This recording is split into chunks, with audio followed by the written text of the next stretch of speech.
નમસ્કાર, પોશીના તાલુકાના બારા ગામને લઈને વાત કરીએ તો અમારી સાથે બાળકો પણ જોડાયા છે. તેમની સાથે વાતચીત કરીશું કે અહીંયાથી જે માંડ ફળિયામાંથી તેઓ લોકો અભ્યાસ માટે જાય છે, સ્કૂલે જાય છે, તો ક્યાં જાય છે અને કેટલા કિલોમીટર જાય છે અને કેવી તકલીફ પડે છે ભણવા જવામાં તે વિગત જાણીશું.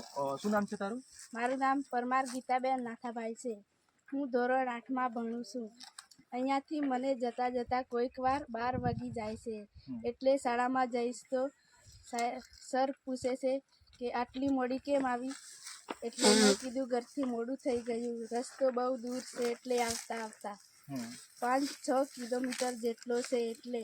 બરાબર. અને કઈ શાળામાં ભણે છે તું? શ્રી બારા પ્રાથમિક શાળા છે. બરાબર.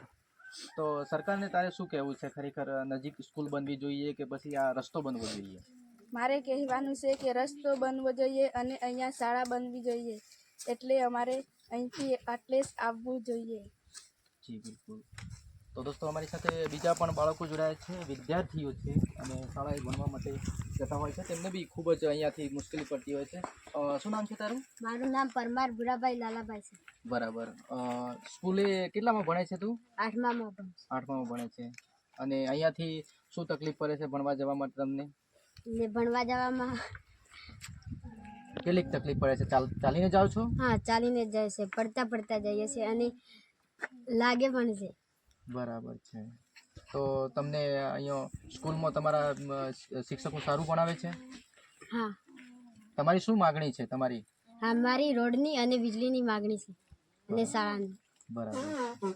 ઓકે. તો દોસ્તો, તમે જોયું કે બાળકોને પણ અહીંયા ખૂબ જ તકલીફનો સામનો કરવો પડે છે, રસ્તો નથી. તેથી તો સરકારને ખરેખર મીડિયા તરફથી અમે બી કહેવા માગીએ છીએ કે સરકારને ખરેખર આવા વિસ્તારની અંદર ધ્યાન દોરવું જોઈએ અને તાત્કાલિક આ લોકોને રસ્તાની જે રજૂઆત છે અને આ ચૂંટણીનો બહિષ્કાર કરવાના છે, તેથી સરકારને પણ નુકસાન થવાનું છે. તેથી ખરેખર આ અગત્ય બાબતને લઈને ધ્યાન દોરે તેવી મીડિયા તરફથી અપીલ છે.